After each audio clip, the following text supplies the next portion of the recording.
Assalamu alaikum, қасиетті қырғызстандықтар. Иық Рамазан айларында қайра жолығып отырмыз.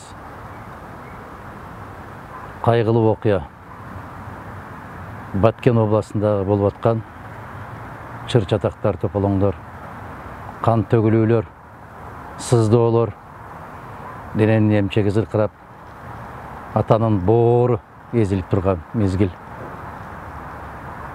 Баткен областы бүгін ең оорукчан болгон бала сыяктуу болуп турган кез. Мен жакындарын жоготкон, каттуу жаракат алган бардык үй бүлөлөргө терең кайгыруу менен көңүл айтам. Арга канча башка салган ушул болуп атат. Эмне үчүн ушундай окуялар болду? Ушундай окуяны болтурбай коюунун мүмкүнчүлүгү бар беле? Мана ушул суроолорго тез аранын ичинде жооп берүү өтө оор, кыйын. Сөзсүз түрдө бардык жоопкерчиликти мойнума алдым деген жигиттердин шалаакылыгынан, сабатсыздыгынан, эч бир тоготпостугунан, же тышкы саясатты, же ички саясатты жүргүзө билбегендиктен, кадрларды тандай албагандыктан, ким болсо да ошол болсун, мени колдогон болсо болду деп кадр саясатын жүргүзүп келип, ушул кейипти кийип отурабыз. Абдан өкүнүчтүү. Мына ушул бейкүнөө кеткендердин, ыйык Рамазан айында бул дүйнө менен кош айтышкандардын акыретин Аллахым абад кылган болсун. Алардын пендечилик менен кетирген күнөөлөрүн кечирсин. Кыямат күнү пайгамбарыбыз саллаллаху алейхи ва салламдын шапааттарын насип кылган пенделерден кылсын. Артында калган угул кыздарына, үй бүлөлөрүнө, ата-энелерине, бир туугандарына Аллах сабыр берсин. Сабыр берсин, дагы бир жолу сабыр берсин.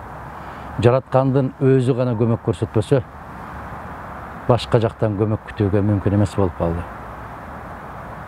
Мына ушундай оор кырдаалда да ар кандай жактан чыга калып, 5 мүнөттүн ичинде күнөөлүүлөрдү таба коюп, айрыкча коопсуздук кызматынын жетекчисимин деген жигит кайда барса бир автобус кишилерди артынан ээрчитип жүрүп, токтогон жеринде сүйлөтүп, дале болсо саясаттан такыр көңүл калбагандыгы өкүнүчтүү көрүнүш. Мына ошол жерде карапайым калк кайра кулак кагып аткан экен. Бир айдан бери кулак кагып атыптыр. Кошуналардын үрөйү жакшы эмес. Булар эмнегедир техникаларын жыйнап атат. Булар ор казып атат. Булар окоп казып атат. Булар кандайдыр бир иш аракеттерге даярдык көрүп атат деген билдирүүлөрү бүтүндөй жоопкерчиликти мойнубузга алдык деген азаматтардын кулагына кирбегендиги. Тескерисинче ушундай оор кырдаал түзүлүп атканда сыртка жеке үй бүлөлүк маселе менен чыгып кетиши бул ченеми жок жоопкерсиздик.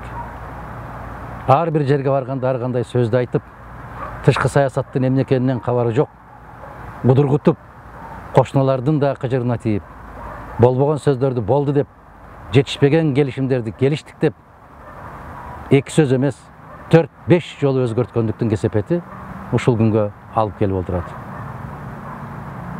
Баягы эле касиетиңден кагылайын кыргыз элим.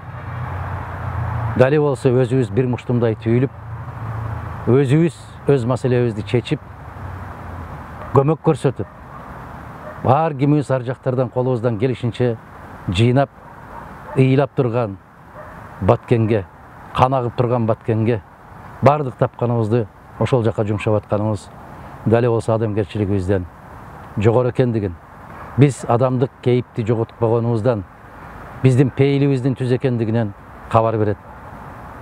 Кээ бир инсандардай болуп, ал жака барып сүрөткө түшүп, ал жака барып камерага тартып, биз көмөк көрсөттүк, биз келдик деп кыйкырып коюп, үнү чыкпай калгандан көрө, уун чыкпастан, мына ошол биринчи түндөн баштап Ош шаарынын тургундары, биздин азамат жигиттерибиз, кыздарыбыз ошол жерге көмөгүн жеткирип берип, кадрдын сыртында калып, уун чыкпастан Аллахтын гана ыраазычылыгын издеп жүргөн азаматтарга баш ийип таазим кылам. Сыртта жүргөн, Россияда, айрыкча Москвада жүргөн биздин боордошторубуз күн түн дебестен соңку акчаларын жыйнап, кандай көмөк көрсөтөлү, эмнеден көмөк көрсөтөлү деп күн түн тынбай телефонду шыңгыратып аткандарга терең таазим кылам. Өздөрү алыста жүрсө да, көздөрү ошол кан аккан, жаш аккан жерде болуп аткандыгына Аллахтын ыраазычылыгы болсун ошол жигиттерибизге, кыздарыбызга. Кудай кааласа, соңку жыйналып, канча жыйналганыбызды көрүп, эң муктаж болгон, эң керектүү нерсе эмне экендигин билгенден кийин биз кайра дагы 3-чү жолку көмөгүбүздү көрсөтөбүз. Дагы бир жолу баса белгилейм, мунун баары ыйык Рамазан айындагы Аллахтын гана ыраазычылыгы үчүн. Булардын баары купуя түрдө көрсөтүлөт. Урматтуу кыргызстандыктар, бүгүн ким күнөөлүү деп биринин артын бири чукуп отуруунун кажети жок.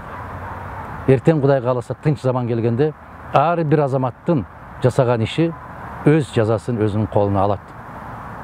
Биз бүгүнкү күндөгү эң негизги маселебиз элибиздин амандыгы, жерибиздин бүтүндүгү.